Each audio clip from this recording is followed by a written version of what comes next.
जगन्नाथ सांगमाने my kitchen Basant channel को आपण मानक बहुत बहुत स्वागत। मु आज आपण भोजी स्टाइल बैगण छणार रेसिपी आज बहुत टेस्टी सांगमाने या पखाला भात खातु कि गरम भात खातु बहुत ही टेस्टी लगे।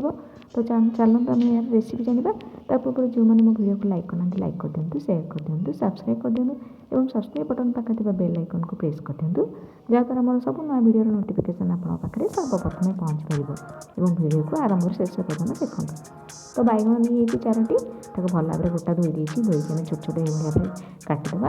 काटि सारा गोटे बाउल को रखी से चाउल गुंड दे दीजिए 2 स्पून, जीरा पाउडर गोटे स्पून देती, लंका गुंड हाफ स्पून दे दीजिए, हलदी गुंड गोटे स्पून दे दीजिए, Kashmir red chili powder half spoon दे दीजिए, गरम मसला गोटे स्पून दे दीजिए और राशि 2 स्पून देदेवा।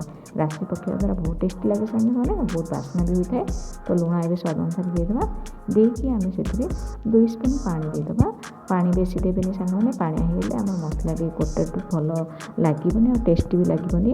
तो आम कौन कर 2 स्पून पानी दी हाथ में बहुत भल भाव गोलेदेवा। गोले सारापर आम से पियाज 2टी बड़ साइज्र काटिक रखीचे पियाज ए दे दीजिए।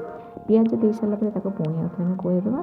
से स्किप हो सांग मैंने रसुण अदा पेस्ट भी मुझे तो धनिया पत्र भी देदेवा आम अल्प किसी दे सारापर आम हाथ में बहुत भल भाव गोलेदेवा।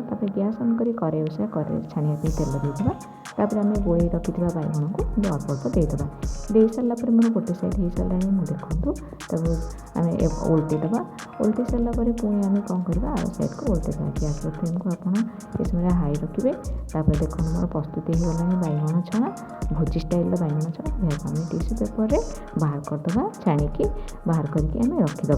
रखी सारापर देखो मुझे सर्विंग प्लेट को बाहर कर देखा के टेस्टी होते बढ़िया होती तो सुंदर भी देखा ना सांग मैंने। तो देखो आपको देखा बहुत टेस्टी लगता है।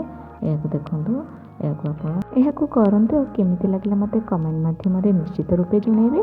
धन्यवाद।